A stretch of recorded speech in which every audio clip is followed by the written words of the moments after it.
E aí, pessoal, tudo bem? Voltando ao vídeo, então, professor Rafael Gato aqui.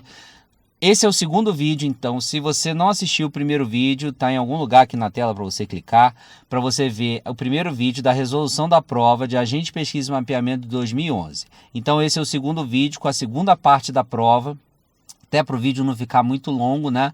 Então, porque a gravação leva praticamente 1 hora resolvendo a prova toda. Então eu dividi em 3 partes, você assiste a primeira, se você não assistiu, assiste essa segunda parte aqui, que é a metade da prova de geografia.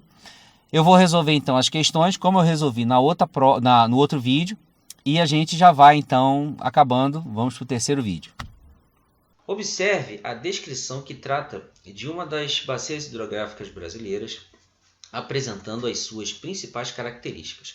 Com 3.856.528 km², drena terras de mais de 45% do território brasileiro. Seu principal rio nasce na Cordilheira dos Andes, no Peru, recebe denominações diferentes até atingir o Oceano Atlântico. Qual a bacia hidrográfica descrita anteriormente? Cara, muito fácil, né? Falando-se de Brasil, né? No caso, ele está tratando da geografia do Brasil. O único rio que a gente tem que tem esse tamanho todo, né? Ou melhor, da bacia, né? Que tem esse tamanho todo, que passa por 45% do território brasileiro, né? E nasce na Cordilheira dos Andes, que a gente sabe então que essa bacia, né, tem o seu rio principal, que a gente chama de que é um rio misto, né? Ele é um rio que é alimentado por água de chuva e pela neve. Então ele também é um rio nival, que nasce de acordo com o derretimento das neves da Cordilheira dos Andes. O nome desse rio só pode ser, ou melhor, dessa bacia só pode ser a bacia amazônica. É a única resposta para esta pergunta. Então não teria outra. Tá ok? A bacia de São Francisco, Tocantins-Araguaia. Tocantins-Araguaia é até vizinha ali da bacia amazônica, mas não está relacionado dessa forma como está falando, né? Ela é bem menor, tá ok? A bacia Platina está mais ao sul do Brasil, tem as bacias do leste que estão mais próximas do litoral, e a São Francisco nasce então na Serra da Canastra, lá entre sudeste e nordeste, não tem nada a ver, tá ok? Então, essa daí, letra E, bacia amazônica. Próxima questão. Sobre a economia subterrânea ou informal, marque V para as afirmativas verdadeiras e F para as alternativas ou para as falsas, né? Então, vamos lá. Ele vai estar falando, então, sobre a economia informal ou subterrânea, né? Então, economia informal é aquela economia que não tem registro, né? Um registro formal, seja numa junta comercial ou num conselho, né? Ou mesmo o trabalhador, né, que trabalha por conta própria, mas sem carteira assinada, sem nenhum vínculo empregatício, não paga os seus direitos, e aí ele é considerado como, e nem paga os impostos, né, pelo serviço que presta ou pela mercadoria que vende, então ele é considerado como economia informal. Vamos lá. Nos países subdesenvolvidos, parte do setor terciário é composta da economia informal ou subterrânea. Sim, Brasil tá cheio deles, tá?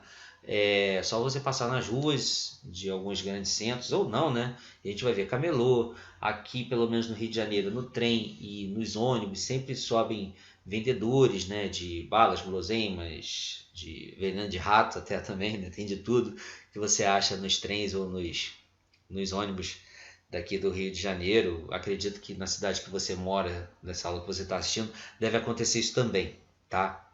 Então, a gente vai encontrar desse tipo de coisa, tá? No país subdesenvolvido, não só como o nosso, mas outros países, tá?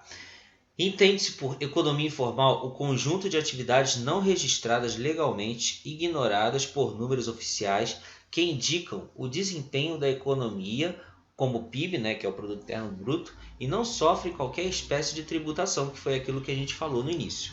Então, essa daí também é verdadeira. Então, temos duas verdadeiras. A gente fica aí entre a A C e a D. Vamos tentar matar isso agora.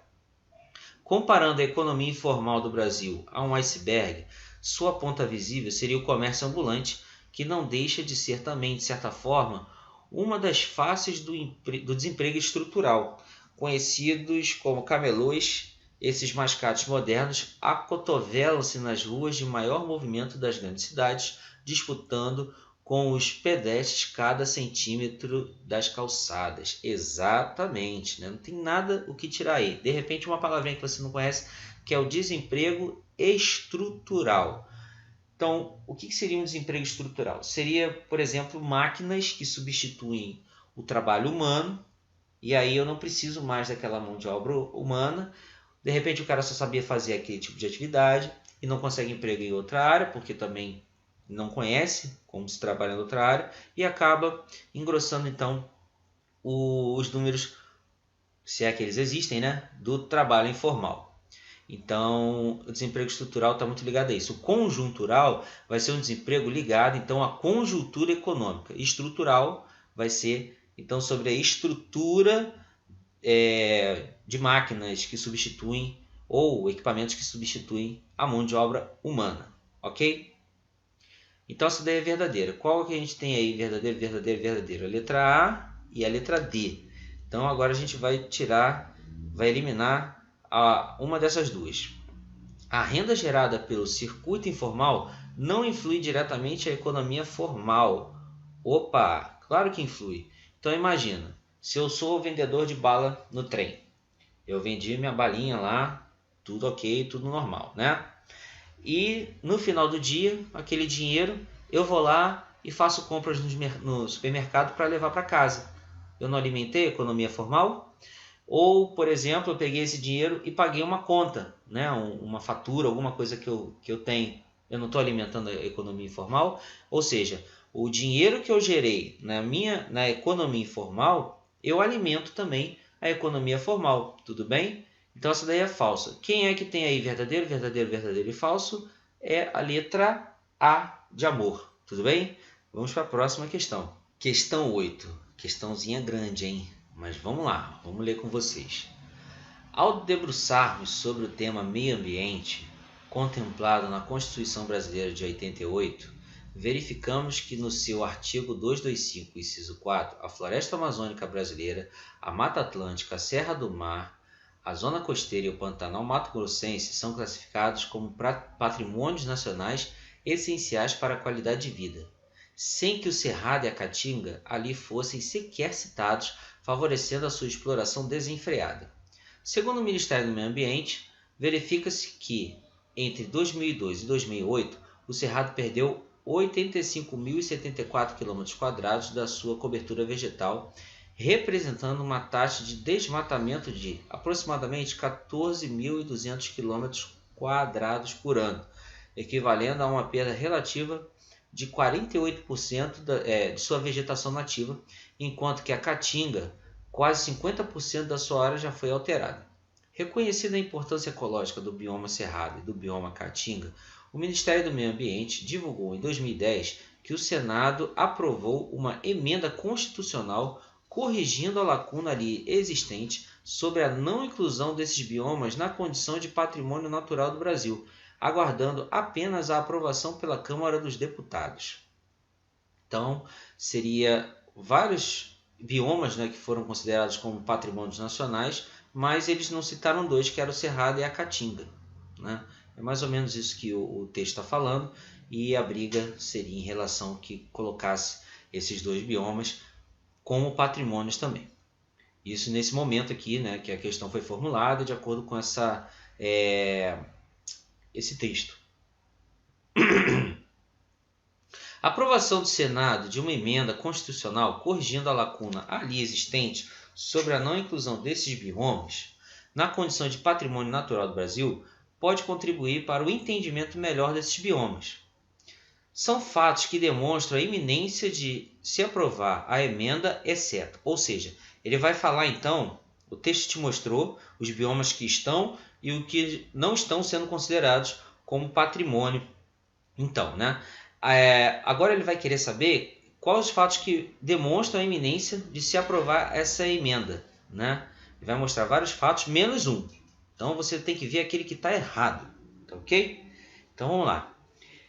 Ter o bioma Cerrado e o bioma Caatinga reconhecidos na Constituição Federal como patrimônio natural é passo importante para a melhoria e ampliação de ações voltadas para a preservação do meio ambiente brasileiro, associadas à exploração econômica bem planejada. Bom, não estou vendo nenhum erro nessa alternativa, até porque a gente tendo esses dois biomas, né, considerados também como patrimônio natural, a gente consegue até criar outras leis, criar mais parques, etc., para que, de certo modo, a exploração dessas áreas elas sejam um pouco atenuadas ou equilibradas, certo? Sem que haja prejuízo para aquele que precisa ou quer explorar determinada área e também para que a natureza fique em equilíbrio, certo? Letra B. A aprovação da emenda se torna desnecessária, uma vez que o governo sempre deu valor primário ao acervo ambiental brasileiro. Acorda, meu irmão. Nada disso, né? O governo não dá esse valor, né? Não existe isso. Então, não é desnecessária, ela é necessária. Até porque o texto está mostrando isso. Então, achamos a resposta, porque estava querendo aquela que fosse exceção, né, das outras alternativas. Mas vamos ver as outras. Tanto no bioma Cerrado quanto no bioma Caatinga, novas áreas são exploradas e modificadas nos diferentes níveis da biosfera, fragilizando e rompendo as condições necessárias para a sua preservação. Então, essa daí também está correta, né? Porque ele está dizendo ali, né, que os dois biomas, né, que são áreas que estão sendo exploradas, né, modificadas o tempo inteiro, ela precisa de proteção, né? Precisa de ser preservada. E se essas duas não estão na lei, pode ser que o cara dê uma desperta e fala, não, mas não está sendo considerada essa área, eu posso explorar. Então o ideal é que ela entre então, como patrimônio. Letra D. Ambos os biomas passam por processo de rompimento da dinâmica ecológica natural pela ação antrópica, ou seja, a ação do homem, que são desencadeados pela supressão da vegetação original e exposição do solo, né? Ou retira-se a vegetação para utilizar dos bens que essa vegetação pode proporcionar para a economia sem reposição, ou se retira e aí deixa o solo exposto, né, como ele fala ali, ou se pode retirar para poder fazer área de agricultura. E aí é necessário colocar esse bioma sob proteção, exatamente para que essa exploração seja interrompida ou atenuada com reposição. A preservação do cerrado se deve ao fato de ser o segundo maior bioma brasileiro. Ali está reunida cerca de 5% de toda a biodiversidade do planeta. Devido à sua extensão e riqueza natural, também é fonte de recursos naturais para as populações locais. Quanto a Caatinga, 50% da sua área foi alterada por ações antrópicas. Ele até fala isso aqui nesta parte do texto aqui, né? Caatinga, quase 50% da sua área já foi alterada. Então, também não tem nada de errado nela. Marcamos aí nessa questão letra B de bola e vamos para a próxima. Talvez essa aí fosse a questão um pouco mais complicada porque ela é maior, né? E essa questão do exceto. Talvez se o cara lesse a letra A e falava assim, tá certo, aí marca. Se dá mal. O ideal é sempre você prestar atenção nos comandos da questão. Tanto é que está em caixa alta a palavra exceto. Sempre preste atenção nos comandos que a questão te dá. Porque pode ter pegadinha e você acaba se dando mal nas questões. Tudo bem? Próxima questão. Essa questão ela é a mais, ao meu ver, né, a mais complicadinha dessa prova, tá? Até porque é uma matéria que realmente quase não se vê, né? Infelizmente, falar um pouco sobre a organização político-administrativa do Brasil. E eles cobram isso no exame, né, para você ingressar ao IBGE, seja para um cargo definitivo ou para um cargo temporário. Então é muito importante que depois você estude um pouco mais, né? Eu lembro que no meu curso eu trabalhei bastante sobre esse tema, né? As minhas aulas a gente trabalhou um pouco sobre esse tema da configuração político-administrativa do Brasil, né, da formação do território, e quem foi meu aluno na última prova conseguiu acertar uma questão que eu coloquei uma figura exatamente que foi cobrada na prova, né, falando sobre então o nosso território para dentro do oceano. Tá? Então é importante que você estude isso, que pode ser, né, que eles cobrem. Na última prova que foi do IBGE pela FGV, eles cobraram. Essa prova, né, pelo visto, eles cobram muito mais cartografia. Mas, né, quem sabe? Quem sabe eles não cobram, eles não vão cobrar alguma coisa muito parecida, né? Então vamos lá. É correto afirmar sobre a organização político-administrativa do Brasil que, letra A, os estados brasileiros têm a mesma autonomia dos estados americanos ou províncias canadenses, que são exemplos mais amplos de estados federativos. Não, não é, não tem a mesma autonomia, tá? Até porque no nosso caso, a gente responde sempre, ou melhor, os estados, né, respondem ao governo federal. Né? Eles não podem sair muito da regra que a Constituição exige. Então, tudo tem que ser feito com base no que a federação pede. Ok? Letra B. Os 26 estados brasileiros, tanto quanto os municípios e o Distrito Federal, exercem competências e as atribuições legislativas, normativas, políticas, administrativas e financeiras que a Constituição Federal lhes confere. Daí tudo bem. Não ficando restrito a essas competências e atribuições, podendo ir muito além? Não. Há sim restrições, né?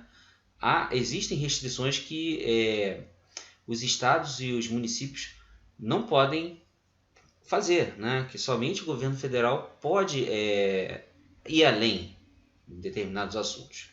Então essa daí também está furada. A letra C. A Constituição reservou apenas à União a maioria dos assuntos reguláveis por lei, o que configura uma federação altamente centralizada, até aí nenhum problema, em que restam aos estados e aos municípios quase somente migalhas das vastas competências normativas federais. Exatamente isso que acontece, tá? Então, a base legislativa está na mão do governo federal. E os estados precisam seguir essa carta, né, para poder criar suas próprias leis. Mas, muitas das vezes, fica com as migalhas, o que sobra, né? Fica com o que sobra nessa questão legislativa, né? Essa questão para se realizar as determinadas atividades que muitas das vezes os estados exigem, ou a dinâmica daquele estado exige. Então ele precisa recorrer ao governo federal e alguns deles conseguem, né, e outros não. A gente sabe que até por isso que tem algumas desigualdades no nosso país. Então a resposta seria essa, letra C, mas vamos ver aqui as outras, tá? O Brasil pode ser considerado uma confederação, uma vez que sua organização política administrativa está constituída dessa maneira. Não, o nosso país é uma federação.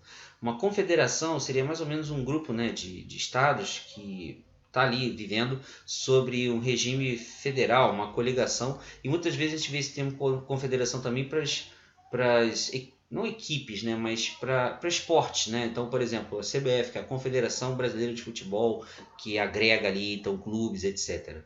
E a letra E, os estados não podem incorporar-se entre si, subdividir-se ou desmembrar-se para anexar-se a outros ou formarem novos estados e territórios federais. Os estados podem, né, sim, se dividir. Claro, isso tudo só pode acontecer mediante a plebiscito, tá?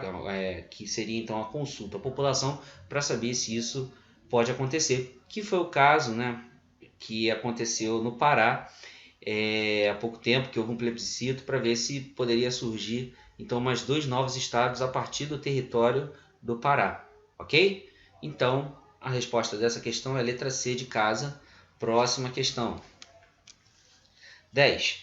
As características citadas a seguir prefiguram uma das principais formações vegetais do território brasileiro. Observe. Essa formação vegetal se localiza no estado do Maranhão, caracterizando-se como mata de transição. O que seria uma mata de transição? Seria a mata ou uma vegetação, ou você pode encontrar esse nome também, faixa de transição, em que mistura 2 tipos de grupos de vegetação distintos. Só que, claro, não mistura, vai achar misturado, mas é uma transição entre um e outro, entre um bioma e outro, tá ok? Existem algumas dessas faixas de transição recebem nomes específicos e é isso que a questão está tratando, tá? É constituída por palmeiras, com grande predominância do babaçu e ocorrência esporádica da carnaúba. Desde o período colonial, a região é explorada economicamente pelo extrativismo de óleo de babaçu e de cera de carnaúba. Atualmente, porém, vem sendo desmatada para o cultivo de grãos para exportação, como destaque para a soja. Cara, na boa, você ouviu babaçu e carnaúba, você tem que relacionar a mata dos cocais. Assim, não tem nem porquê, nem porquê, porque são duas plantas típicas desse bioma, tá ok? Então você já achou a resposta, né, que eu acabei de falar, é a letra B, mata dos cocais. Mata Atlântica não é, porque a Mata Atlântica está mais para o litoral, pegando entre Rio Grande do Norte e Rio Grande do Sul, ele está falando do Maranhão, que está bem mais a oeste. Mata das Araucárias está ao sul do Brasil, Caatinga está no nordeste, né? E o Cerrado está no centro-oeste. Então, só pode ser Mata dos Cocais mesmo. Tudo bem? Essa daí é bem tranquila, tá? Qualquer dúvida, tem aula minha no YouTube falando sobre os biomas brasileiros, então, ou os domínios morfoclimáticos. É só você procurar lá, Rafael Gato, domínios morfoclimáticos, que você acha fácil. Em geral, é o primeiro ou o segundo vídeo que aparece. Então, você achou fácil, médio, difícil, né? Esse outro bloco de questões aqui da nossa prova. Te falo, clica no link que está aqui nos comentários fixado ou no primeiro link aqui da descrição, que você vai ter acesso ao curso Minha Vaga no IBGE por um preço bem acessível. Ali eu estou destrinchando cada tópico do edital, você vai ver ali as questões de cartografia, questões sobre clima, questões sobre hidrografia e por aí vai. E mais um bônus com 90 questões em resolução de questões diversas, né, relativas ao conteúdo que o edital está cobrando para você estudar para a sua prova. Não dá esse mole, clica, porque já eu posso tirar ele do ar, porque se o edital, ou melhor, se a prova passar o prazo, não tem por que mais eu deixar ele disponível, né? E se eu sou você, eu clicava, cara. Vale muito a pena. E qualquer dúvida, você comenta aqui que a gente conversa. Eu não falei no outro vídeo, mas nesse vídeo aqui, você também pode entrar no nosso canal do Telegram, onde eu vou estar postando material, tudo mais, você fica sabendo em primeira mão, tá bom? Te espero lá, te espero no Minha Vaga no IBGE Exercícios. Grande abraço!